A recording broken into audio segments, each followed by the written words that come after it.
এলাকায় কিছু লোক আছে যারা বিয়ের সম্বন্ধ আসলে ভেঙে দেয়, তাদের সম্পর্কে কিছু বলেন। খুব দরকারি একটা প্রশ্ন ভাই, খুব দরকারি একটা প্রশ্ন। আমাদের দেশের গ্রামে গঞ্জে এই ধরনের নিকৃষ্ট মানুষ, এই ধরনের ফাসিক এবং পাপিষ্ট মানুষ বহু আছে। এমনকি অনেক লোক আছে নামাজ কালাম পড়ায়, মসজিদে জামাতের সাথে নামাজ আদায় করে, কিন্তু মানুষের বিয়ে শাদী উপলক্ষে খোঁচাখুচি করে। কোন এলাকাতে একটা মেয়ের খবর নেওয়ার জন্য আরেক এলাকা থেকে মানুষ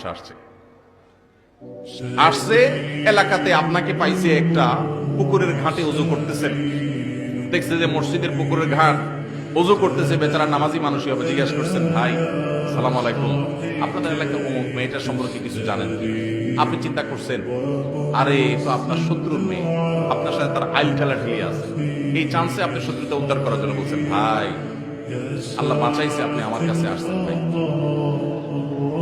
এই বইলা যে আপনি একটা শয়তানি শুরু করে দিলেন, আস্ত ডাহা ডাহা মিথ্যা কথা বলে ওই বিয়েটা ভাঙিয়ে দিলেন। এই কাজটা শুধু মিথ্যা না, আল্লাহর জমিনে আল্লাহর আরশ কাঁপার মতো সবচেয়ে ভয়াবহ অপরাধগুলোর মধ্যে থেকে একটি। কারণ এখানে একটা নিষ্কলুষ চরিত্রে আপনি কালিমা দিলেন, একজন নিরপরাধ মানুষ সম্পর্কে মিথ্যাচার করলেন, আবার নিজে মিথ্যা কথা বললেন, আবার ওই লোকটাকে অসত্য সংবাদ দিলেন, মিথ্যা সাক্ষ্য দিলেন।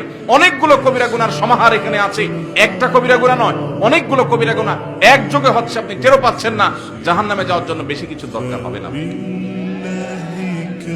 আবার দেখা যায় নিজের পক্ষের লোক সম্পর্কে যদি জিজ্ঞাসা করে, ভাই অমুক ছেলেটা সম্পর্কে কি জানেন? ছেলেটা আপনার বোনের ছেলে, বাইক না, আপনার কাছেই আসছে। আপনি চিন্তা করলেন, হায় হায় আল্লাহ বাঁচাইছে যে আরেকজনের কাছে যায় নাই।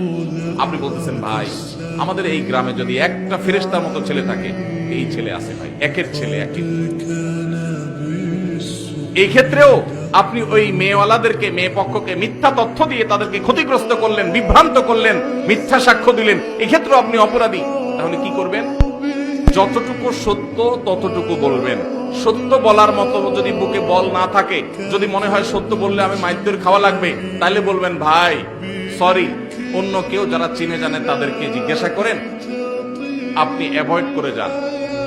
কিন্তু বলতে যখন যাবেন তখন আপনাকে সত্য বলতে হবে।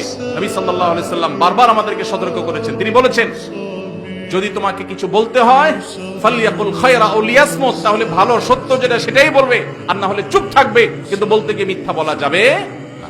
অনেক ভাইরা আছেন এই অপকর্ম করেন, কোনো কারণ ছাড়াই করেন, অযথা খোঁচাখুচি করেন, আছে না নাই? এই বিয়ে ভাঙার তালে এগুলো হলো মানুষরূপী শয়তান। আপনি যদি আস্ত মানুষের সুরতে শয়তান দেখতে চান, এইরকম বিয়ে ভাঙাভাঙির কাজ যারা করে, এরা হলো সে মানুষরূপী শয়তান। কেন বলেছি জানেন? কারণ ইবলিস শয়তান সবচেয়ে বেশি খুশি হয় একটা সংসার ভেঙে দিলে। একটা সংসার ভেঙে দিলে শয়তান সবচেয়ে বেশি খুশি হয়, অন্য কোনো কাজে শয়তান এত খুশি হয় না।